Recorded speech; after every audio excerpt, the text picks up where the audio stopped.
Hey, what's up, Unbroken Nation? Hope that you're doing well wherever you are in the world today. I'm very excited to be back with you with another episode with my guest, Austin Josie, who is the CEO of EVIG Marketing and the co-founder of Rize Academy. Austin, my friend, how are you? What is happening in your world today? Today's been a great day. I'm doing great. And again, thank you for having me on the podcast. I really appreciate you inviting me on. Yeah, man, it's my pleasure. When you and I spoke initially, I thought to myself, this is a really compelling conversation that we're about to have because I resonated with so many of the things that you brought to my attention about your own journey and about your mindset and kind of the shifts that have taken you in the direction that you're in. And I thought to myself, one, with June being Men's Mental Health Month, and two, just kind of looking at the scope of the world that we live in, I thought it'd be a really powerful conversation to come and share with the audience today. Before we get into that, for those who do not know who you are, tell us a little bit about you, your backstory, and how you got to where you are today. Yeah, I feel like I'm just a really normal guy. The kind of backstory. I I mean, 2 years ago, I was just getting out of the military and transitioning out. One good thing that the military taught me was uh, hard work, how to be dedicated to a task, and how to stay consistent. And I really was able to take that and implement it into you know some of my career choices at the time. So I was actually working my 9 to 5 as a staff accountant, and at the time, me and my wife, we were thinking of starting to have a family. We just bought a house. We were really, really happy, and we were like, all right, yeah, like it just makes sense. Like that's kind of the next step in our progression. And so we found out that we were pregnant in October of 2020, and I mean, we were just elated. We were so excited. But then kind of reality settles into you, and I started realizing, wait a second, my wife, her dream and kind of her passion was to be able to stay at home with our kids, be able to, be that very present mom and give them the nurturing hand that they needed. And, being an accountant, I kind of just did quickly the math. We were both working as staff accountants. We were making like the same amount of money. And I just realized, man, it's going to be tight. Like if we have bring in a baby, if we're going to just live off of my income alone, it's going to be tight. And so I just started looking for something I could do on the side, make a couple extra $100, maybe up to 1,000, and really it'd be in a really secure and safe position. So this started me on this journey that kind of rekindled a lot of what I was learning in the military of how to think of creative solutions, how to, you know, find a purpose and really stick to it, kind of find a purpose to the mission, for lack of better words. And so I took about 5 months, and I was trying to find mentors, trying to find maybe programs that could help me, teach me something, a skill that could start generating that. And that's when I found my first mentor and really invested into myself. And it was in May of 2021, and I was able to um, actually take that and quit my 9 to 5 5 months later, through dedication to AVIG marketing and really growing it and helping as many small and medium sized businesses that I could. Um, and then that kind of showed me another passion, like my true passion, what I think is helping others kind of realize the limits that you're putting on yourself, or these walls that you construct in your mind. You could be thinking like, I'm just a normal person. I'm not some Elon Musk that's got, all these like insane amount of skills. he's, he's an incredible genius. But uh, you know, really normal people can go into that extraordinary level just by being consistent, by dedicating themselves to continual improvement. And really that's where the magic happens. And so that's how I got here, was just being consistent and being um, kind of dedicating myself to refining myself and my processes and continuing to learn skills. Hey, what's up, Unbroken Nation? Just want to take a moment and invite you to be my guest at Think Unbroken Conference this November. That's right. Think Unbroken is hosting our Unbroken Con for free. It's 5 days of trauma transformation information with myself, special guests, and even some of the leading experts in trauma education from around the world. For 5 days, we're going to jump into what it means to actually take the steps to be unbroken. All you have to do is register for free at unbrokencon.com. That's unbrokencon.com. That's right. 5 days of trauma transformation information with me, special guests, and some of the world's leading trauma trained experts for free for 5 days this November. More details to come. But in the meantime, go to unbrokencon.com to register, and I'll see you there. Yeah. And I mean, same, right? I mean, I look at my life every single day, the lives of my mentors, of the people that I look up to, and really the people who make massive change in the world. And so much of it's truly about consistency. And it's about the willingness to see what happens on the other side of decisions that are often very scary, um, especially uncomfortable. And often the people around you are telling you, you're crazy, don't do this. You have so many things to think about. And one of the things I think is really fascinating, especially about being a human being living in the day and age that we live in, and this obviously doesn't apply to everybody, but for a lot of the human race, is like, you have the internet, you have a phone, you have access to information like never before. There's so much potential to go and build and create that thing that you want to have. But, I think that unfortunately, one of the truths when you look at the world that we live in, between, cost of goods, inflation, cost of education, everything, is that generally speaking, working for a company is not going to help you build your dreams. Right now, you can be an entrepreneur, you can rise the ranks, you end up becoming a CEO or executive, but for the average person, like, that's really not true. And you said something I think is really interesting to me. You said, you're just a normal guy.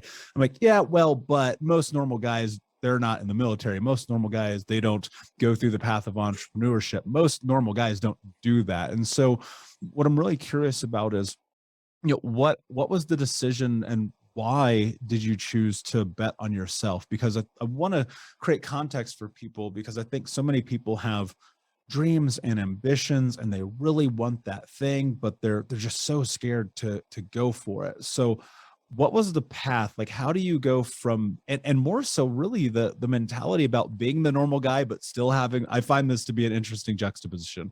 How do you be the normal guy and still go for it? Because maybe that's offset to me. Yeah. I think those 5 months of like kind of building AVIG, like while I was working, were really crucial for me, because I started quickly finding out that seeing success in my own business was extremely addicting. Like I was helping businesses find more business. I was, bringing in leads for them.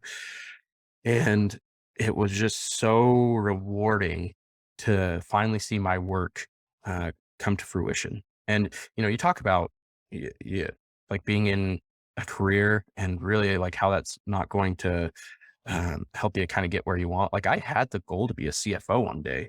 I was very financially minded, and then I shifted completely into marketing. So it was a very big 180 turn.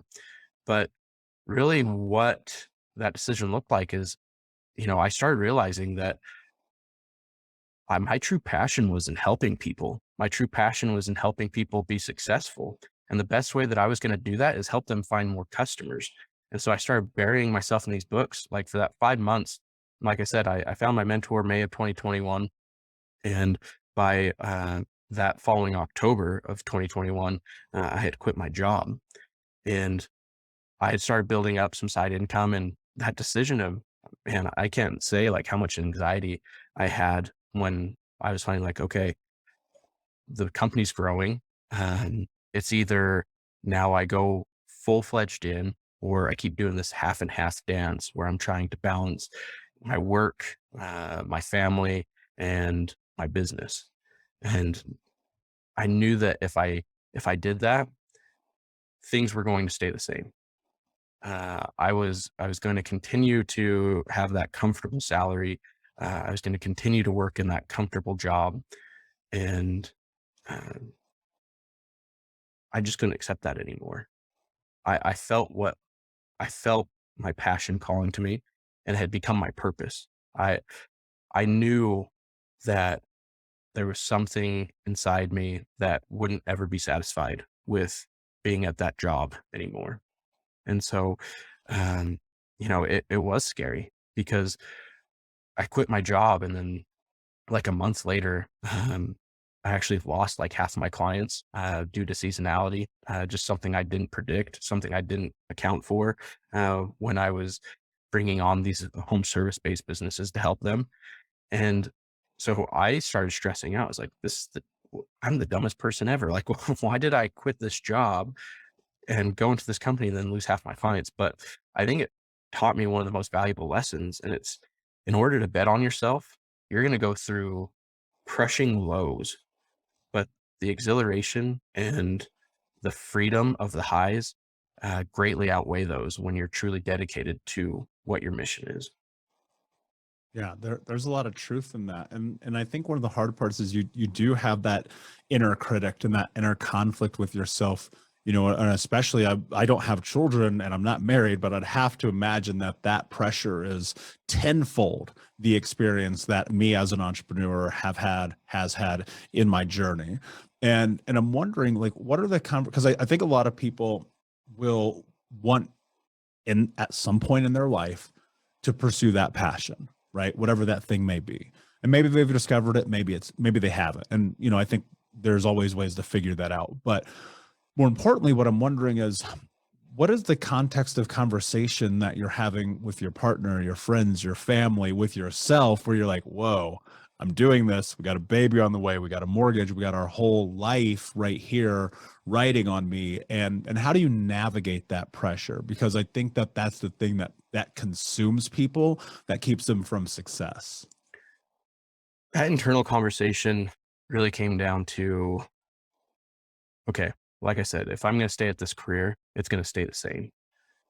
But if I truly believe in myself and I'm willing to bet on myself, I know that the possibilities and like really the future is limitless. Like there's there's so much that I can achieve. There's so much that I can do if I'm willing to bet on myself and truly, truly dedicate myself to the process. Um, and my wife, like throughout this, it was kind of unique because she was able to see this huge shift just in mindset alone. I mean, you go from May to October when I was working a 9 to 5, and then when I decided to quit that 9 to 5 and just go full in to my company. And I think seeing the mindset shift was the biggest positive indicator for her because she started realizing that I was more self-confident. I knew that my skills and my abilities would be able to provide for us. And even when we hit those hard times, that I'd be able to pull us out.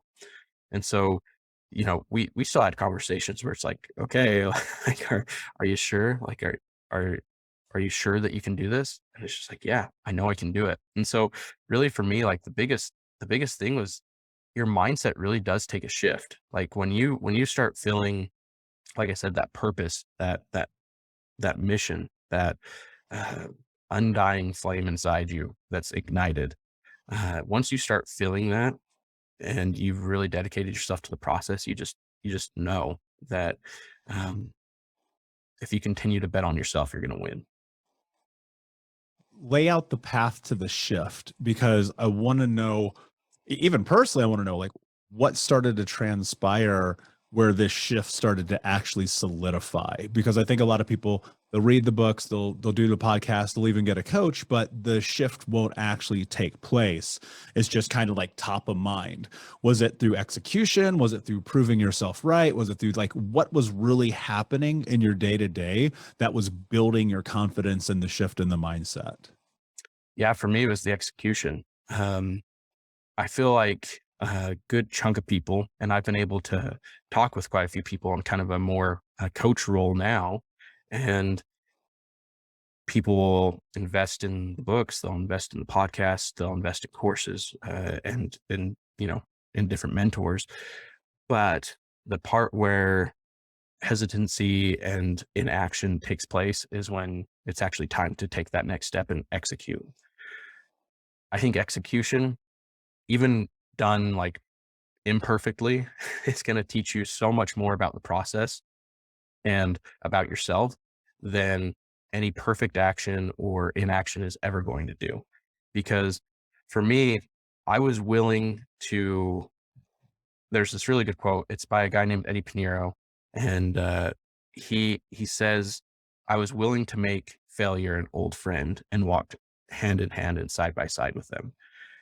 And that's really when I realized, even when I failed or even when things didn't go right, that I could come back from it, but also learn from it and make it better the second time around. I think that was when I truly started realizing there's no hole that I can't get out of. There's no obstacle that's in my way that either through my network or me personally, I don't have the skills to overcome, or I can acquire those skills to overcome. And so for me, like before, when I was working like as an accountant, like I went to school, did like all of that. And I didn't pick up like a book or like really listen to podcasts besides like comedy podcasts or like, just casual, like entertaining podcasts. And then when I made that decision in May to really invest in myself, I was like, okay, well, he recommended a few different books. I started reading, and just being able to act on those incongruents with like my journey that I was reading in these books and then acting on them made all the difference. Yeah, and action is the cure all.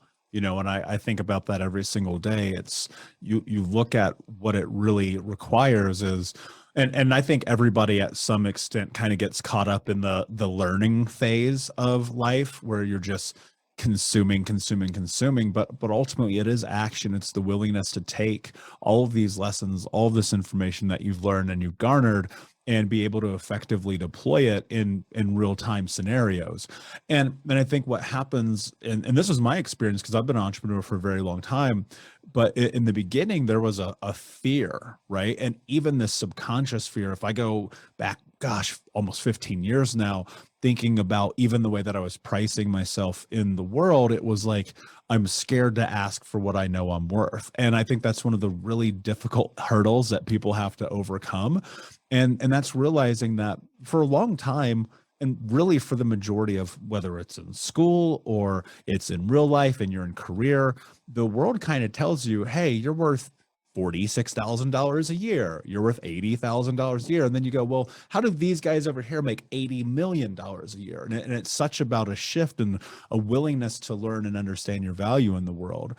When I think about this, and I just got caught up because I was thinking to myself, okay, you and your wife are making the same amount of money, which is very common, right? Mhm. You're putting yourself in this position to go and build something on your own. You have a child on the way, you have a mortgage, so you're probably needing to make at least, $7,000 a month, right? Whatever Yeah. that number Yeah. is. How in the world do you shift your mindset around money, around driving revenue, and around your worth when all you've experienced is this pocket over here? Yeah. I mean, you're exactly right. Like we were making the same amount of money and we were making a very comfortable like living. We were able to take our, 2-week vacation every year and go do some really cool things. Really, my biggest mindset shift, like when it came to money, was like, okay, well, I can either continue to make this comfortable amount of money and be okay with it, which a lot of people make that decision. I'm not saying it's the wrong decision, but I knew it was the wrong decision for me personally. And I started realizing, at the time, I think I was making like 70,000 and, or 65, somewhere in that area. And almost exactly what you said, like happened. It's just like, okay, like here I am building this business, making 65,000 as an accountant. And pretty soon, like my business was kind of matching what I was making. And I was like, wait a second, like I went to school for 4+ years. I've been climbing up the ranks as an accountant to get to this spot. And like, I've went through all these raises and all these things. And here I've built this business in, the space of like 5-6 months. And it's because I was providing so much value to my customers that I was having customers that were sticking with me. I was finding new customers from just referrals. And then like my ethic to just go out and be consistent about finding new customers, kind of on my cold outreach efforts.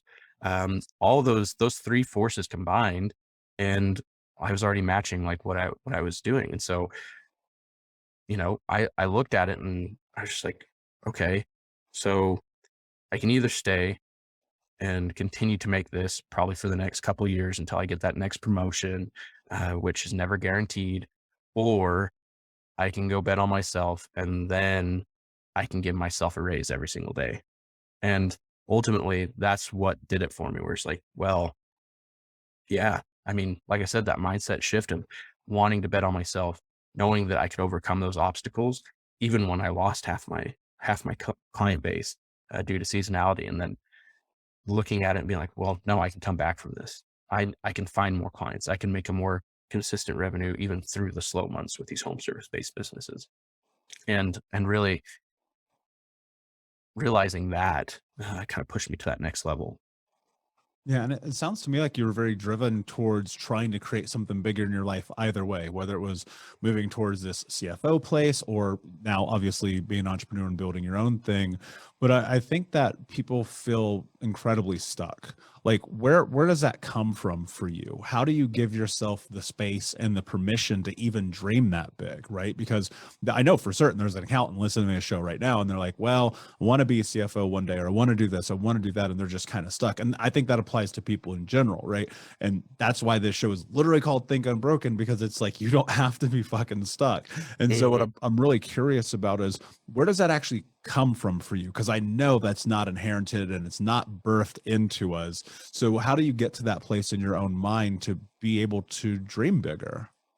Hey, Unbroken Nation, we'll be right back to the show, but I wanted to let you know that you can grab a copy of my first book, Think Unbroken, Understanding and Overcoming Childhood Trauma, for free. If you go to book.thinkunbroken.com, you can download the PDF ebook version of the book and get everything that I know about the baseline of healing trauma for free, downloaded to your email right now. Just go to book.thinkunbroken.com to download your copy of Think Unbroken, Understanding and Overcoming Childhood Trauma for a PDF for your phone. Again, that is book.thinkunbroken.com. It really happened in phases for me. At first, like I said, when I first started my business, I only wanted like 500, maybe 1,000 extra bucks a month from it. And that was it. And that's what I thought maybe that's all I could ever do. But as you start to truly invest in yourself, you realize that your reality is malleable. You can go out and you can create whatever you want. You have skills. An accountant has skills that are extremely valuable. An artist has skills that are extremely valuable. Now it's how you use those skills and leverage those skills that the world is going to give you, said profit for those skills. But for me, it was when I started making this revenue, I started building this business, I started to see success, and all these mental barriers started to drop, where it's like, you can create whatever you want. Your future can be what you want it to be. And, it may be that, you just want that extra $1,000 a month, because that means that you can go on a nicer vacation with your family, or that you can pay off all your debt, or whatever it may be. You can create what you want as long as you're willing to just take action towards that next step. And that's the biggest key, is just your action is going to break down those barriers for you. It is going to break down every single wall, because you're going to start realizing that consistent action is the number one thing that's going to drive success. Yeah. And action and success are, I mean, they go hand in hand, right? They're parallel. For folks who are listening, who they feel stuck, they're like, okay, cool, I hear you, Austin. Like I hear this all the time, but I really, really don't know what to do. I really don't believe in myself. Seems to me like you are lucky right? What would you say to those people? I wish I was lucky because, it would make me, make these failures seem a little bit softer, or maybe I wouldn't have gone through them as much. Um, I think people have a tendency to kind of look at where I'm at now and just be like, well, I mean, must be nice. Look at you.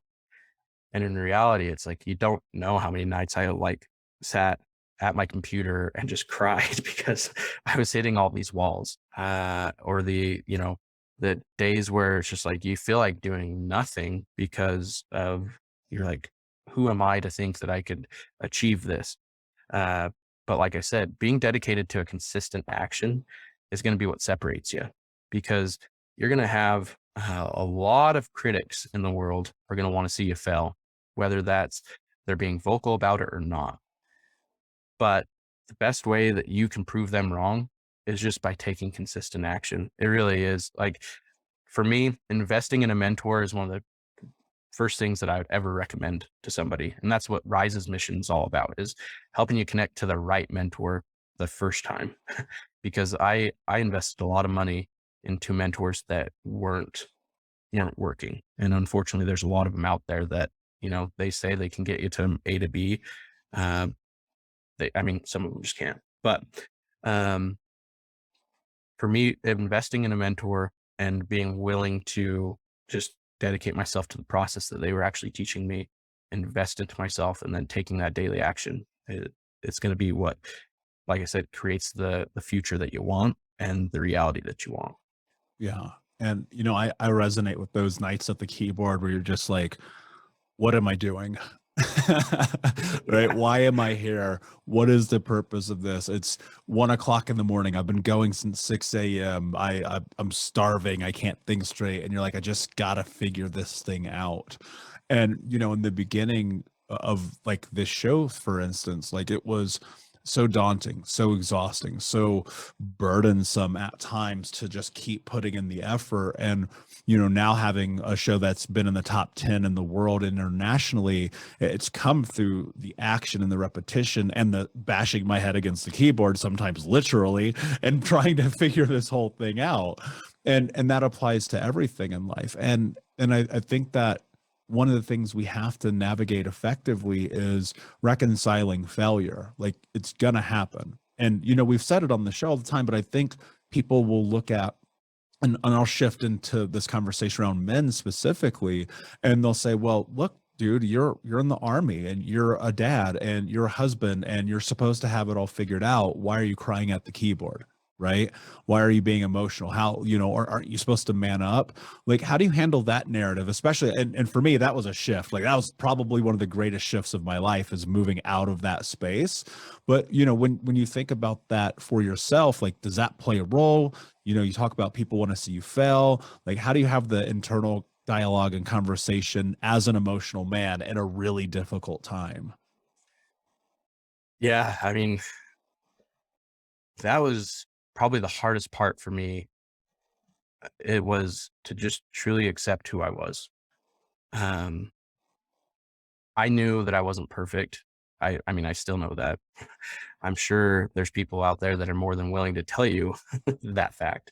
Um, but I was willing to accept myself for who I was and where I wanted to go, because I think people are like, well, I need to be perfect. I need to have all of this stuff figured out. Like you said, like, I need to put on this facade that everything is fine, that I'm a man, that I'm handling my stuff, that I'm running the ship, and in reality, just accepting who you are, where you're at, and then where you want to go, um, was huge for me, because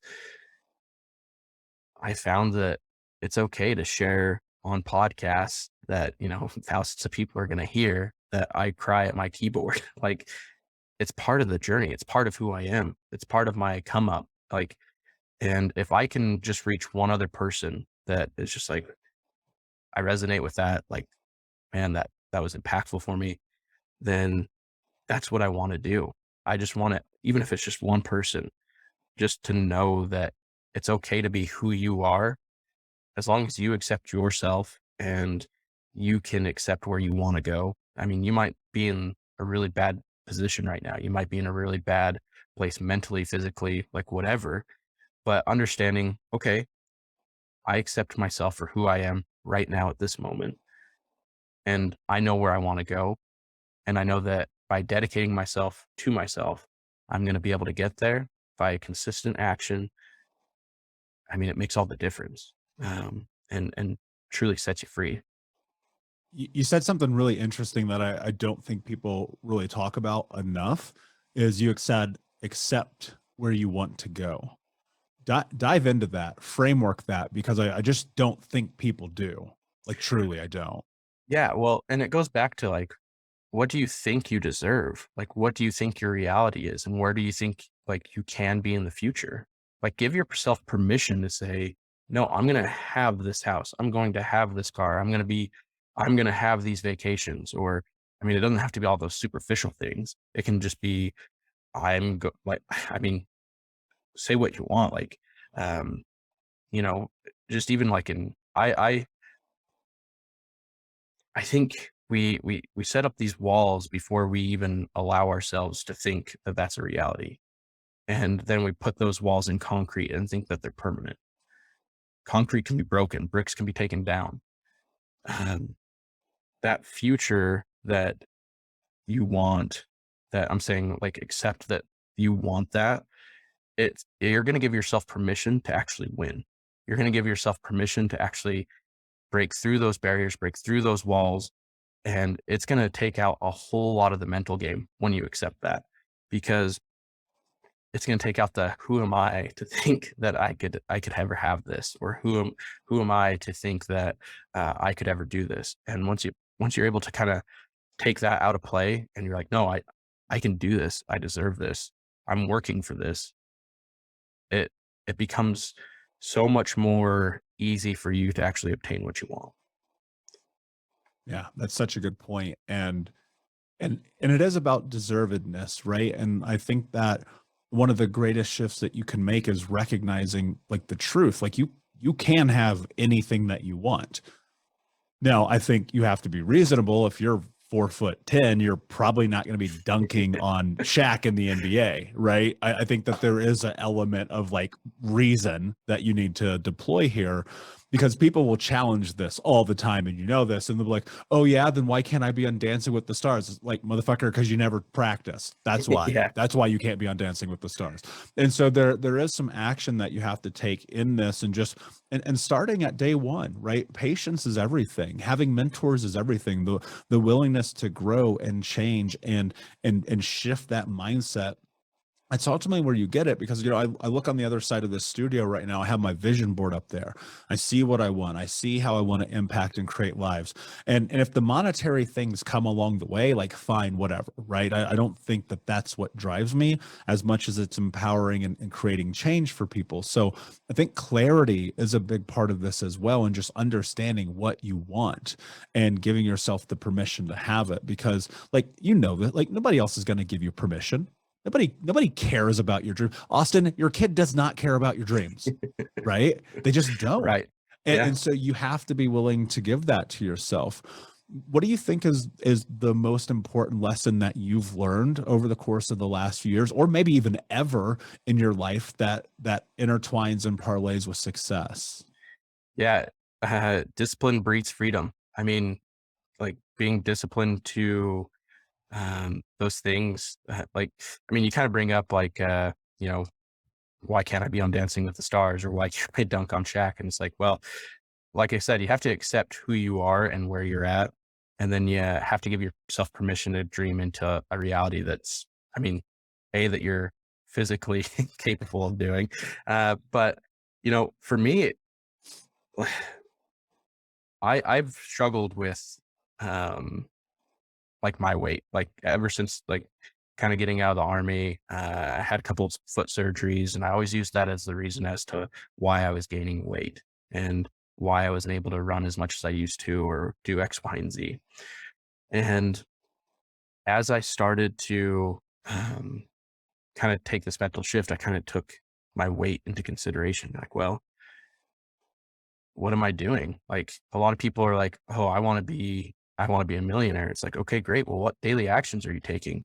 Because when I was 60 pounds heavier, I was eating like crap every single day. And then 2 weeks go by and be like, why didn't I lose any weight? I've been walking every night. And it's like, well, I'm still eating like crap. Like I'm not taking the required actions. I'm not being disciplined to the actions in order to hit my goal. And so, now it's like, um, of course I was craving cookies last night, but I didn't give myself permission to eat them. And then this morning I actually felt pretty good when I got on the scale and saw that I lost some weight. And so for people that are like, well, like this is my goal, this is where I want to be, why am I not getting there? It's like, well, what are you actually doing every single day that's going to help you lead? Like what action are you doing every single day that's going to help actually get to that goal? Like, are you actually even taking action, or are you just investing in these courses and these mentors and you're like, oh, I'm getting so enlightened, but you're not even taking any action to actually uh, put into practice what they're even teaching you? And so for me, it's having that discipline to consistency and discipline to action is really going to be what gives you the freedom that you want. Whether that's, I mean, for me, like health wise, like losing weight, like I feel better. I can actually run. My feet don't hurt. My knees don't hurt. Like it's great. Like I'm probably going to live longer, which is awesome. And so, you know, but it's those daily disciplined actions that I'm taking and that I'm kind of forcing upon myself that's giving me this whole new open world of like what's possible. So true. And that discipline, I think, is everything. And in the beginning, like you do have to deploy some grace for yourself, some patience for yourself, because I don't know about you, but I've never been able to do a 180 and my life be different without like a period of time in which I was instilling these new tools, mindsets, beliefs, and disciplines. And as someone who, and the audience knows this, used to be 350 pounds, like I can tell you right now, like, motherfucker, if you're eating chocolate cake at night, you're not going to have a different result than you had the day before. And it really just comes down to your willingness to just give it to yourself, right? Mm-hmm. Give yourself what you need, what you desire, what you want. And those limiting beliefs, they're going to pop up. The haters, they're going to pop up. And often, and I don't know if you agree with this, but like your number one hater is generally in the mirror. You know what I'm saying? And so Yep. creating that massive shift and giving yourself permission for success is everything. But you're right. And I think Jocko Willink's book, Discipline Equals Freedom, is a great example of this. And you hear discipline thrown around so much these days, and it's like the new buzzword in personal development and entrepreneurship and all of the things, but it is for a reason. Sometimes cliches exist because they serve a purpose, right? And I think it's very true. And you have to have the willingness, even on the hard days, to still show up and to still do it and to follow through and to say, I got this, and go, you know what? Yeah, I do got this. Austin, my friend, this has been an incredible conversation. Before I ask you my last question, can you tell everyone where they can find you? Yeah. Best place, just on Instagram is where I'm most active on social. It's just Austin R Josie, Josie.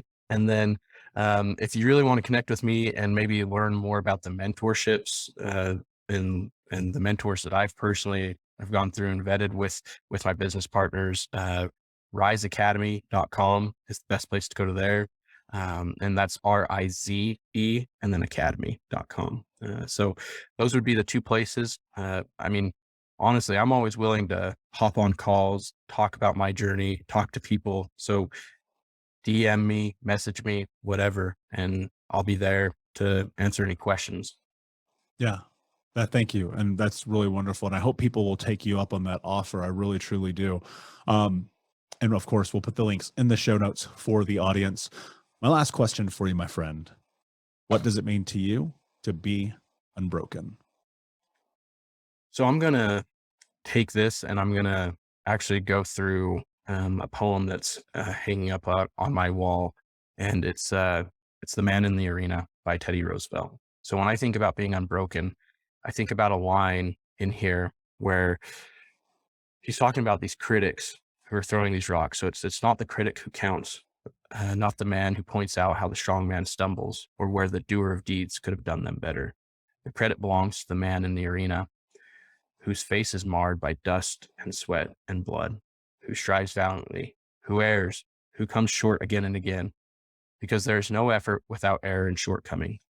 but who does actually strive to do the deeds, who knows great enthusiasms, the great devotions, who spends himself in a worthy cause, who at the best knows in the end of the triumph of high achievement, and who at the worst, if he fails, at least he fails while daring greatly, so that his place shall never be known with those cold and timid souls who neither knew victory nor defeat.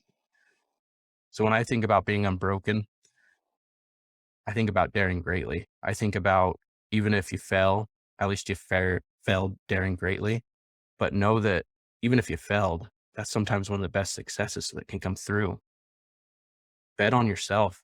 Know that you can do it. And bet on yourself to give yourself permission and accept where you want to be and where you want to go. Truth. Thank you so much for being here, my friend. Unbroken Nation, thank you so much for listening. Please like, subscribe, comment, share, tell a friend. And until next time, my friends, be unbroken. I'll see ya. We'll be right back to the show, my friend, but I wanted to let you know about our brand new podcast community for Think Unbroken podcast. I know that for so many trauma survivors like myself, for the longest time, I felt alone, like nobody got it, nobody understood, and that I was just going to have to figure this out on my own. But that's not true. And the reason why we created our brand new Think Unbroken Academy podcast community is so that we can bring all the members of the Unbroken Nation together in a place where we can learn, grow, heal, change, and transform our trauma into triumph. I would love to have you come and be a part of the brand new community. Just check out thinkunbrokenacademy.com or click the link in the podcast description. And I cannot wait to see you there, my friend. Again, just head over to thinkunbrokenacademy.com. And until then, be unbroken. Thank you so much for listening to Think Unbroken. Please share this episode with someone who could use it and help us move forward in our mission of ending generational trauma in our lifetime. And if you would, please take 5 seconds to pop on iTunes or Spotify, hit that 5-star, leave a review, and you can also reach out to us on social at Michael Unbroken or at Think Unbroken. And of course, you can check out our YouTube channel at Think Unbroken. Thank you for being a part of Unbroken Nation, my friends, and until next time, be unbroken.